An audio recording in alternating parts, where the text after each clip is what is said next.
What outrageous demands have your relatives made? 1.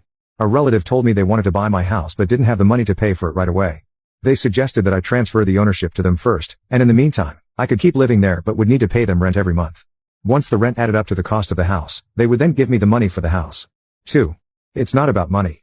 I had only been married for a little over a year, and my wife was nearly 3 months pregnant when her aunt, a distant relative, so distant that I'm not even sure how we're related, suggested that my wife go on a blind date with her boss's son. If it weren't for my wife stopping me, I would have seriously lost my temper. 3. Someone in my village heard that I was studying computer programming and asked if I could write a software program to transfer money from the bank into their account. I was stunned into silence for a good 3 minutes before I could even respond. 4. It wasn't a relative but my own father who asked me to take out a high-interest loan to help his friend with some financial trouble. After I hung up the phone, I took a leave of absence from work, bought a train ticket, and went home. If my mom hadn't stopped me, I would have cracked my dad over the head with something. After pressing him, I found out he had already borrowed $10,000 from my aunt to help his friend. I dragged him to his friend's house, got the money back, and returned it to my aunt. I also gave my aunt a piece of my mind. She's a widow, and her only son had died suddenly at 30. Instead of guarding her savings, she risked it all to help my dad's friend, absolutely reckless. That evening, I called all the relatives, telling them that my dad had fallen for a pyramid scheme and warned them not to believe anything he said about money. If they got tricked, they could deal with it themselves. I wasn't getting involved. I took the early morning train back to work. This happened in 2015, and I had only been working for a few years at the time. As my mom put it, she had never seen me so angry, cursing so loudly, and I even smashed 2 cups. She said I was no longer the obedient child she knew, but at least she wasn't worried about me getting bullied while living alone anymore. 5. Can it count if a relative didn't even ask but just took what they wanted?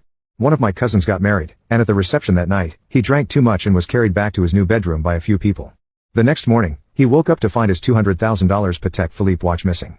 He reported it to the police and posted about it on social media. A few days later, I heard from my dad that another relative had taken the watch while my cousin was passed out on his wedding night.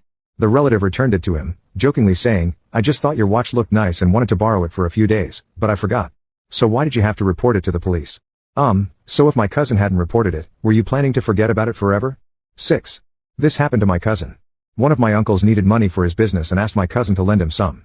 My cousin replied, "I don't have any money." My uncle immediately said, "Then go to the bank and get a loan."